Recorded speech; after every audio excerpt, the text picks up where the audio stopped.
when you had the Muslims here, could traffic pass through the intersection? No, not at all. Starting at Gailey all the way to the Israeli consulate.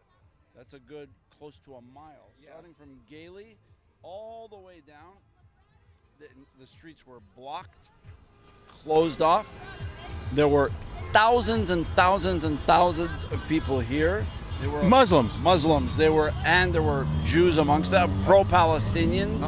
Okay, I don't know if they're Muslims or whatever they are, but they were pro-Palestinian, anti-Israel, that were marching from that area down on Gailey and all the way till Wilshire and Barrington, the Israeli consulate. Right over here, they were on these streets. This street that you see here in front of you was jam-packed, body-to-body people, thousands of them, not just a handful like we have here on the street.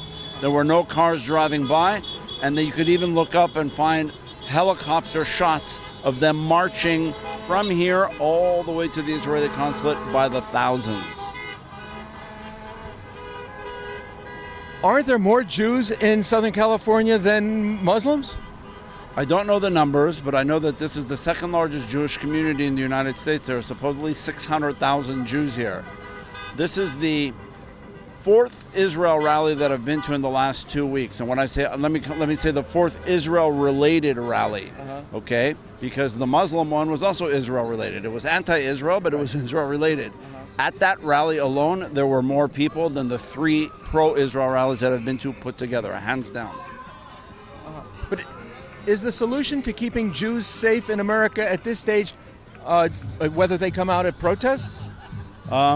I don't know that that's a solution, but I think it's really important for Jews to show their solidarity, to be together, to stand with Israel, to stand with one another, to stand for Jews, for Judaism, for Jewish safety, for Jewish identity. This is the United States of America. We're supposed to do this. We did this, and we've done this on behalf of so many other people.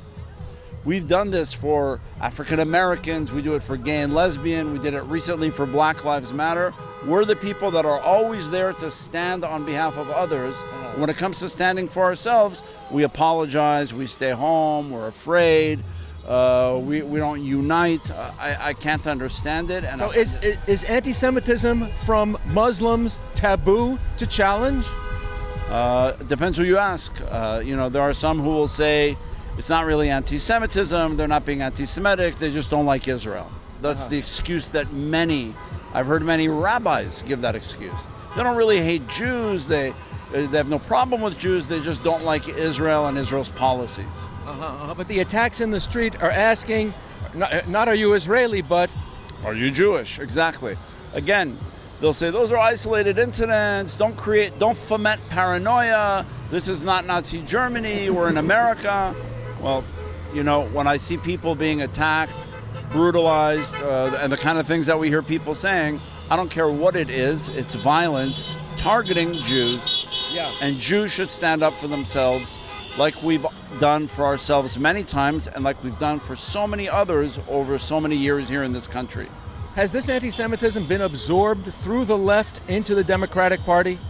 I think in certain wings of the Democratic Party, yes. I wouldn't say the Democratic Party as a whole, but I think there are wings of the Democratic Party that have very, very overt anti-Semitism. They'll deny it and they'll say, again, it's anti-Zionism, they don't like Israel. But I'm sorry, what I see it, I see what it looks like, I see what it sounds like, and it's targeting the Jewish state and the Jewish people, and it makes Jews feel very much on edge about the political situation in this country. Well, how does this translate into a Biden administration policy towards the Middle East? Yeah, I mean, look, so far I think the Biden administration has been pro-Israel. It's been, openly helpful of Israel or supporting of Israel. It may not sound like the previous administration's support. Every administration is different. We've had Republican administrations that weren't so friendly to Israel in the past. We've had Democratic administrations that were very friendly. This will have to play. Well, the Obama administration was not friendly? No, I'm not saying it was, but I'm saying we've had the Clinton administration was friendly to Israel, and whereas George Bush #1 and James Baker were not so friendly to Israel. Yeah, but aren't many from the Obama administration now in the Biden administration? Yeah, from the ones that I know, Secretary of State Blinken, I know, is, I don't think he's hostile towards Israel in that way. No. I think Hadi Amar, yeah, right. That's in charge of the Middle East. Exactly. That's very disturbing. Robert Malley. Right. There are elements that are disturbing. I'm not a great political commentator to make, comments on the different administrations. I don't study that as well. I do know that as a Jew, I'm concerned when I hear what I consider to be very, very offensive remarks coming from the floor of Congress and Senate, like we've heard in the last few weeks.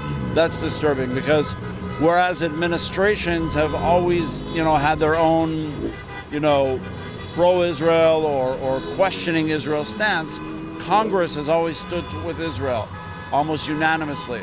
And that's been broken. That stronghold has been broken, unfortunately. That's of deep concern. Yeah.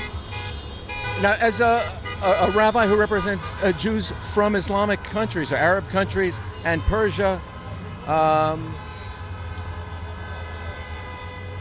sure that there are spokespeople from mosques who will come forward and say, we'll sit down in a temple and say this is not part of Islam. But when the Muslims in the streets are following it, what are they doing to stop it? What are they doing to stop? To stop this Islamic anti-Semitism, or is it truly, it's fomented in certain mosques, isn't it? It's fomented in many mosques, starting in the Middle East, starting in Gaza, starting in Jerusalem, and throughout the Middle East. And certainly those who were here that I saw last week, the thousands of them, they were not doing anything to dispel myths between anti-Zionism and anti-Semitism, because again, as I mentioned to you previously, they were only calling me dirty Jew and Jewish pig and Allah hates Jews. They never said anything about my being a pro-Israel supporter or a Zionist. It was only about my being Jewish.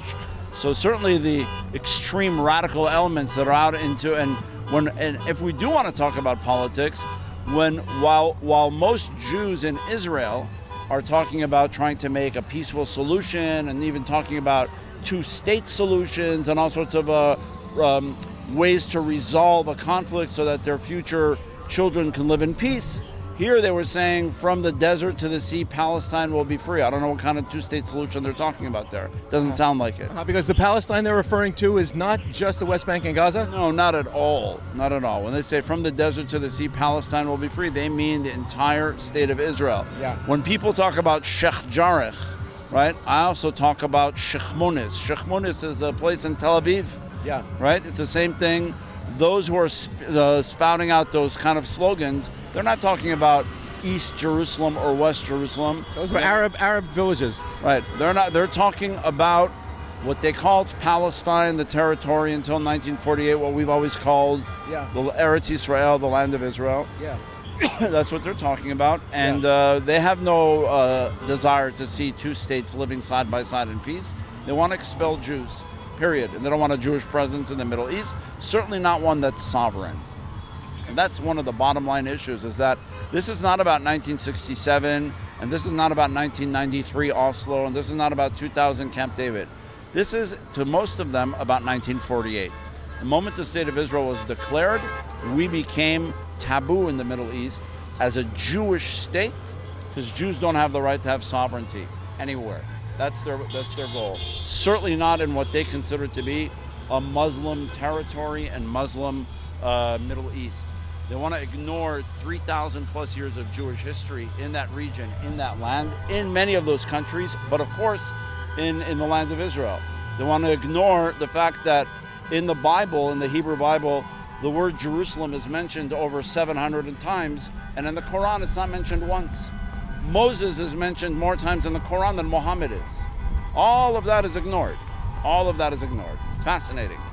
So how can Israel survive with an Arab population, an Arab Muslim population, who are taught that they're living among usurpers of the enemies of their faith?